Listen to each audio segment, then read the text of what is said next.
আনন্দ। আরে ও গোপাল দাদা, গোপাল দাদা, এই সকাল সকাল কে আবার পিছু ডাকলো? আরে আমি গো আমি। আমি তো আমি নামে কাউকে চিনি না। আর তুমি একটু পেছন ফিরে তাকাও তো। আমি তো সামনে যাচ্ছি, পেছনে তাকাবো কেন? ঠিক আছে, তাহলে আমি তোমার সামনে আসছি। আরে দৌড়াচ্ছ কেন? আরে দাঁড়াও দাঁড়াও বলছি, দাঁড়াও, নইলে কিন্তু আমি মহারাজের কাছে যাব। হ্যাঁ, ও ভোলা তুমি? আরে আগে বলবে তো, আমি করছিলে কেন? একদম কথা ঘোরাবে না গোপাল দাদা। এবার বলো কি বলছি। দেখো, আমি তোমাকে আগের বছর 50 মোহর ধার দিয়েছিলাম। এ কি, তোমার তো মিষ্টির দোকান, ধার দিলে তো লোকে ছুরি কাঁচি ধার দেয়, আর তুমি মোহরে ধার দেওয়ার ব্যবসা শুরু করেছো কবে থেকে বলো দেখি? আবার কথা ঘোরানো শুরু করেছো। আমি এবার কিন্তু সত্যি মহারাজের কাছে যাব। আরে মজা করছি তো। আরে বারবার আমাদের মধ্যে মহারাজকে টেনে আনার কি দরকার বলো তো? সে না হয় টানলাম, তবে তুমি ওই আমার 50 মোহর সুদ সহ কবে ফেরত দেবে বলো তো? আর কিন্তু তোমার হাতে ওই 1 সপ্তাহ সময় আছে। হ্যাঁ, 1 সপ্তাহ মানে কতদিন ভাই? 7 দিন, 7 দিন। 7 দিন? আচ্ছা 7 দিন মানে কত ঘন্টা? 24 গুণ 7, মোট ওই 168 ঘন্টা। ও, অনেক সময় আছে।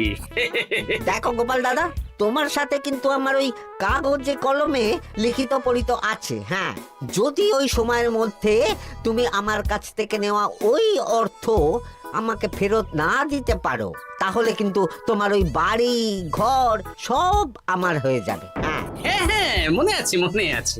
এখন রাজসভায় যাই, 168 ঘন্টা পেরিয়ে গেলে চলে এসো, কেমন? বেশ, কথাটা মনে থাকে যেন। হ্যাঁ, তখন আর কিন্তু কোনো চালাকি করতে যাবে না, আমি সোজা মহারাজকে বলে দেব। ঠিক আছে ঠিক আছে।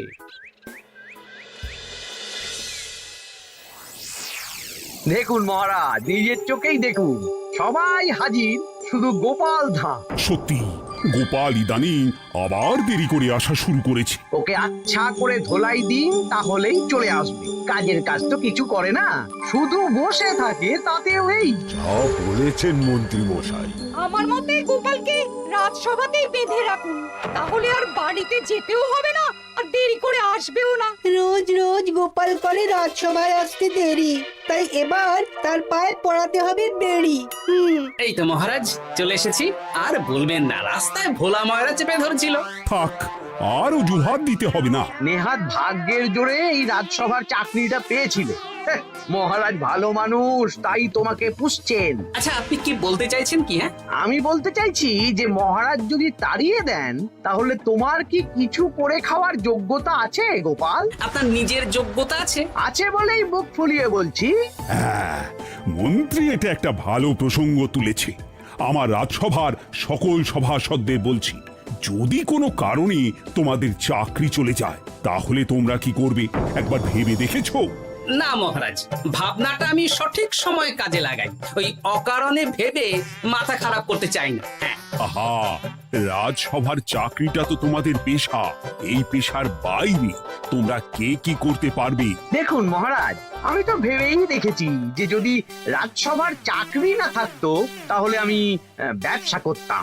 আমি মহারাজ যদি বিজ্ঞানী না হতাম, তাহলে শিক্ষা দান করতাম। আমি তো ছবি আঁকতাম, কলম না থাকলে আমি তুলি ধরবো। আমি কামারশালায় কাজ করতাম। আমার তো ছোটবেলায় মূর্তি বানানোর শখ ছিল, আমি মৃৎশিল্পের কাজ করতাম। কি গোপাল, এবার তুমি বলো। সবাই তো কিছু না কিছু বিকল্প ভাবনা চিন্তা করে রেখেছে। দেখুন মহারাজ, অনেক ভেবে দেখলাম আমার কাজ তো ভাড়ামো, তাই আমি লোক হাসিয়েই পয়সা রোজগার করব। আর বিশেষ কোনো গুণ তো আমার মধ্যে খুঁজে পাচ্ছি না মহারাজ। বেশ, আমি একটা ছোট্ট পরীক্ষা নেব। আজকের পর থেকে আগামী 7 দিন, আর এই 7 দিন তোমরা তোমাদের যা মন চায় সেটা করে রোজগার করবে। আমি তো খেতে ভালোবাসি। তাহলে খাবে। গোপাল হয় মুখ খুলে থাকে, নইলে চোখ বন্ধ করে। ও শুধু দুটো কাজই ভালো করতে পারে। আর 7ম দিনের শেষে বিচার হবে কে কত রোজগার করেছে। যার রোজগার সবচেয়ে বেশি হবে তাকে আমি দেব 100 মোহর উপহার। আর মহারাজ, যে সবচেয়ে কম রোজগার করবে তার বেতন থেকে আগামী 10 মাস 10 মোহর করে কাটা হবে। কি রাজি তো? হ্যাঁ, রাজি রাজি। আমি জানি যে গোপাল ফুটো করিও রোজগার করতে পারবে না, তাই গোপালই হারবে। বেশ, আর যদি অন্য কেউ হারে? তাহলে আমি নিজের বেতন থেকে তাকে আগামী 10 মাস 10 মোহর করে দেব। ব্যাস, এবার তোমরা কাজে লেগে পড়ো।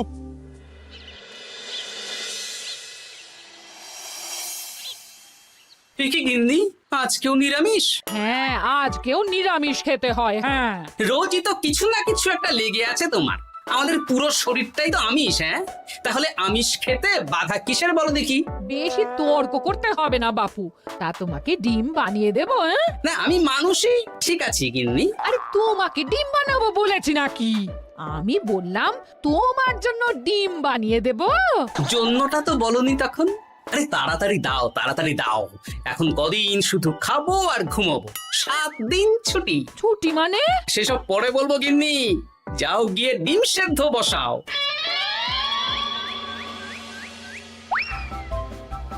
আরে করছোটা কি? বাড়িতে যা মোহর আছে সব তুলে কোথায় নিয়ে যাচ্ছ? আড়ত বাজারে।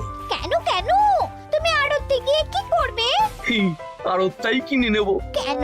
তাহলে খোলা বাজারের সব ব্যবসায়ী আমার কাছে আসতে বাধ্য হবে, আর আমি ভালো মুনাফা রেখে সব বিক্রি করব। কি রাজবাড়ি সুখে চাকরি ছেড়ে দিলে নাকি? না না না, এখন 1 সপ্তাহ ব্যবসা করে মহারাজের কাছে আমার যোগ্যতা প্রমাণ করব। সব পরে বুঝিয়ে বলবো। হ্যাঁ, আমি আপনাকে সব শিখিয়ে দেব। তাহলে ভাই ওই আগামীকাল সকাল থেকে কাজে লেগে পড়বো, কেমন? তাহলে বুঝতে পারলেন তো যে কি করতে হবে? হ্যাঁ হ্যাঁ জমিদার মশাই, কবিতা লেখা যেমন আমার পেশা, তেমনি চিত্রশিল্প আমার নেশা। তাহলে তো আর কোনো চিন্তাই নেই। আশা করি খুব সুন্দর ছবি আঁকবেন। আপনি 1 সপ্তাহ পর এই মন্দির চিনতেই পারবেন না। এই নিন আপনার জন্য 50 মোহর অগ্রিম।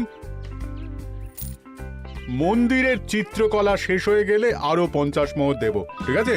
বেশ।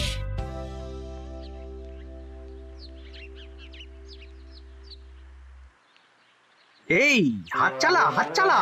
হাত পা সবই তো চালাচ্ছি মন্ত্রী মশাই। আপনি এত শাকসবজি আনাজ দিয়ে করবেনটা কি? আমি এখন 7 দিন কৃষ্ণনগরের বাজার নিয়ন্ত্রণ করব, তাই সব জিনিসপত্র আড়ত থেকে আমি নিজেই কিনে নিয়েছি। এবার সাধারণ বাজারের দোকানদাররা আপনার কাছে আসবে। কাল সকাল থেকে শুধু মোহর গুনবো।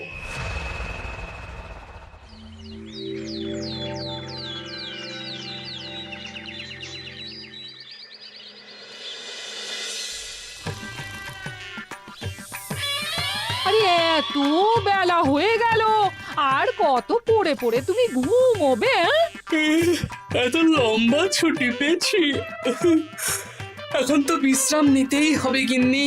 কিন্তু পুকুর ঘাটে গিয়ে তো আমি অন্য কথা শুনলাম।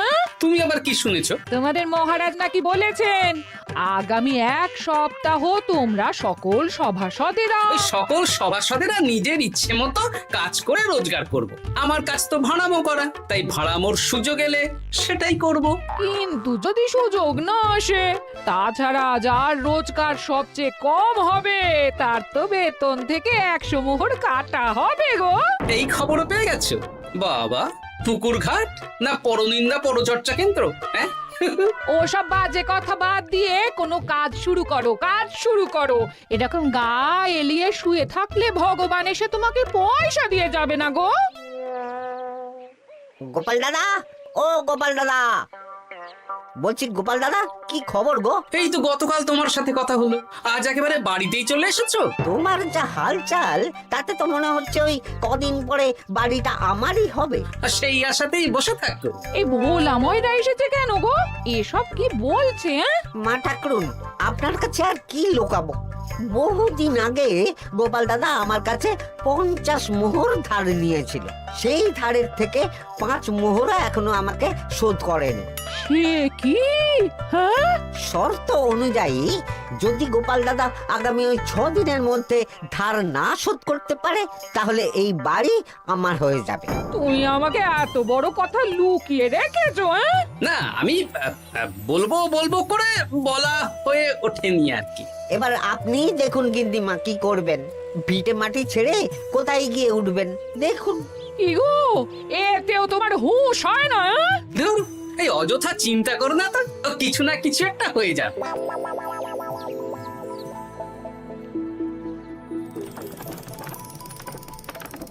বাহ বাহ বাহ, পণ্ডিত মশাই, আপনি তো এর মধ্যেই কাজ শিখে গেছেন। আমি তো ছোট থেকেই মাটির পুতুল বানাতে ভালোবাসতাম। বিভিন্ন দেবদেবীর মূর্তি নিজেই বানাতাম, তারপর পুজো করতাম। আমার পরম সৌভাগ্য আপনার মতন পণ্ডিত মানুষ আমার কুমোর শালায় কাজ করছেন। কোনো কাজই তো ছোট নয়। সত্যি সভাকবি মশাই, আপনার তুলিতে জাদু আছে। কি সুন্দর কারুকার্য। সবই আমার মা বাবার দান। আমার বাবা খুব বড় চিত্রশিল্পী ছিলেন, উনি হাতে ধরে আমাকে ছবি আঁকা শিখিয়েছেন। বাহ বাহ বাবা।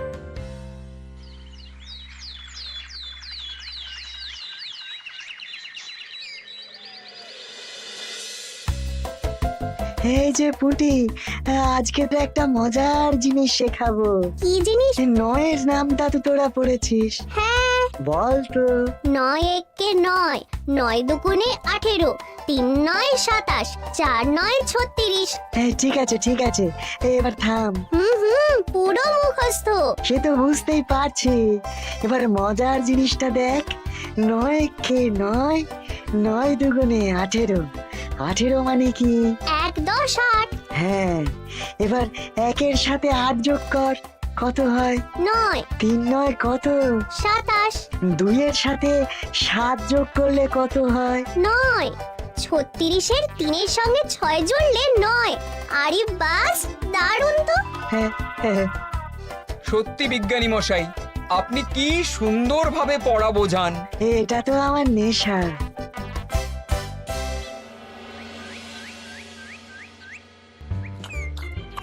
বলছি, তুমি তো দিব্যি বাড়িতে বসেই আছো। হ্যাঁ, কিছুই তো করছো না। সত্যি বলো তো, তুমি ভাড়া মোছাড়া আর কি কিছু করতে পারো? হ্যাঁ, এই আদেশ করতে পারি। গেনি আরেকটু তরকারি দাও তো, জলের ঘটিটা দাও না। যত সব। আচ্ছা, সত্যি তো ভাঁড় না হলে আমি কি হতাম? আমি কুমোর হতাম। মাটির কাজ শুনেছি খুব সোজা। যাই, কুমোর পাড়া যাই।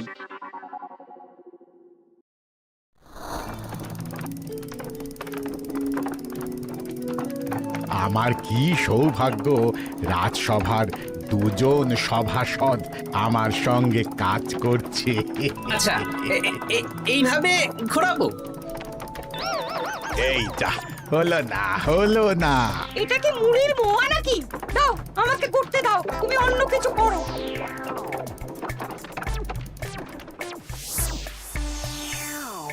বলো গোপাল দাদা, কি দেবো? মুড়ির মোয়া, তিলের নাড়ু? আমি কিনবো না গো, বানাবো। হ্যাঁ, কি বানাবে? ওই মুড়ির মোয়া। কদিনের জন্য আমার একটা কাজ দরকার, বুঝলে? তা বেশ, তাহলে এসো, এই পিছনেই আমার কারখানা। গুড় মুড়ি সব রাখা আছে, বানাও। এই দেখো, এই যে গুড়ের হাঁড়ি আর ওই যে মুড়ির বস্তা, এবারে বানাও। বেশ, আমি তবে সামনে দোকানটা সামলাই।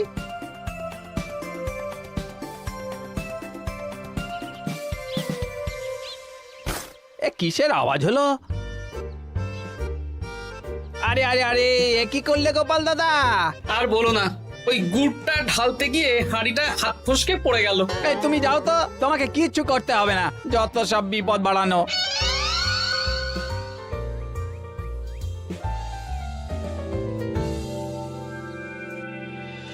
তোমার দ্বারা কিছুই হবে না। হ্যাঁ, সত্যি তো, আমার দ্বারা যে কিছুই হবে না গিন্নি। তাহলে তুমি করবেটা কি? এমন করে বলো না গিন্নি, সবারই খারাপ সময় যায়। আর খারাপ ভালো, যে সামান্য মুড়ির মোয়া বানাতে পারে না তার মুখে এসব মানায় না, মানায় না। এদিকে বাজারে সবজির দাম হু হু করে বেড়ে গেছে। তাই নাকি? বলি তুমি জানবে কি করে? কদিন তো শুয়ে বসে আছো, আমি তো বাজার দোকান করি। মন্ত্রী মশাই এখন আড়ত সামলাচ্ছেন আর সাধারণ বিক্রেতাদের চড়া দামে বিক্রি করছেন। হ্যাঁ, ও বেটা জীবনে শোধরাবে না। উনি তো তাও ছলে বলে রোজগার করছেন গো। আর তাছাড়া অনেকে পথে গান শুনিয়েও রোজগার করেন, সেটাও তো তুমি পারবে না। হ্যাঁ, এই তো পেয়েছি। 6 দিনের মাথায় তো রাজসভায় একটা বৈঠক হবে, সেদিনই আসল মজা জমবে। কিসের মজা গো? হ্যাঁ, সেটা সেদিনই বুঝতে পারবে।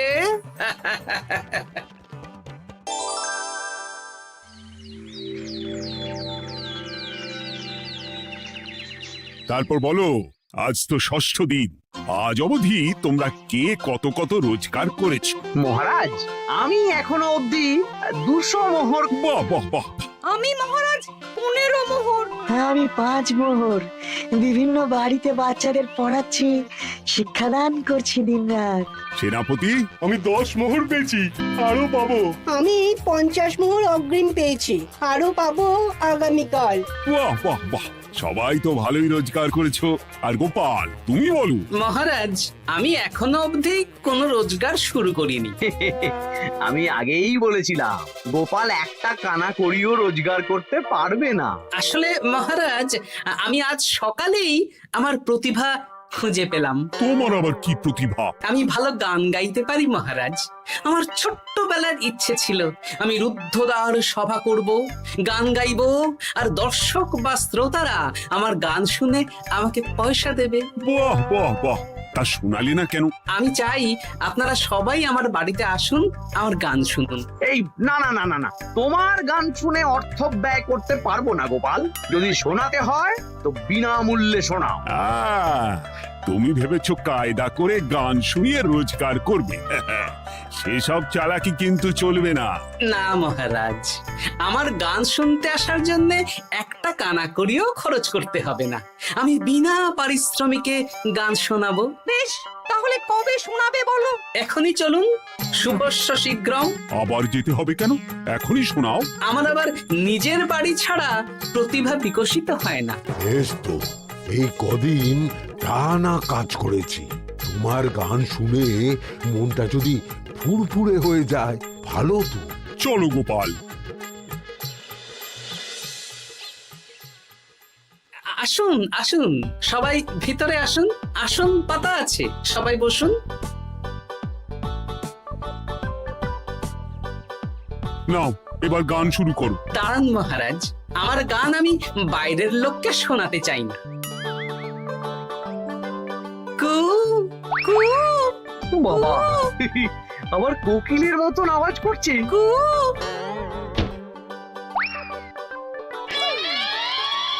নাও নাও, শুরু করো।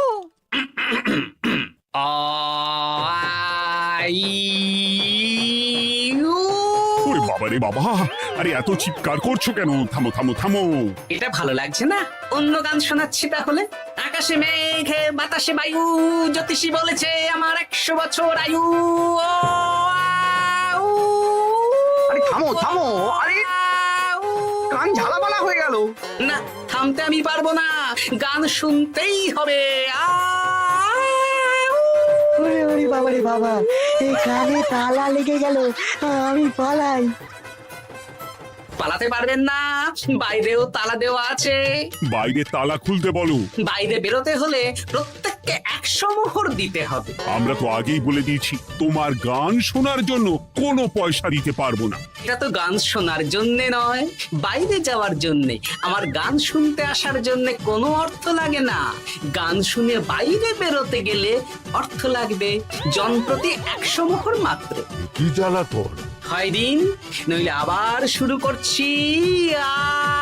থামো থামো! আপনারা কি সবাই দেবেন না এখানেই থাকবেন? এই আমার কাছে এখন 50 মতন মোহর আছে। আমার কাছে 5 মোহর আছে। আছে। সে আমি লোক পাঠাচ্ছি আপনাদের সবার বাড়িতে, পুরো অর্থ পাবো, তারপর সবাইকে ছাড়বো। আচ্ছা, এটা কি ঠিক করলে গোপাল? দেখুন মহারাজ, আমি কথা নিয়ে খেলি।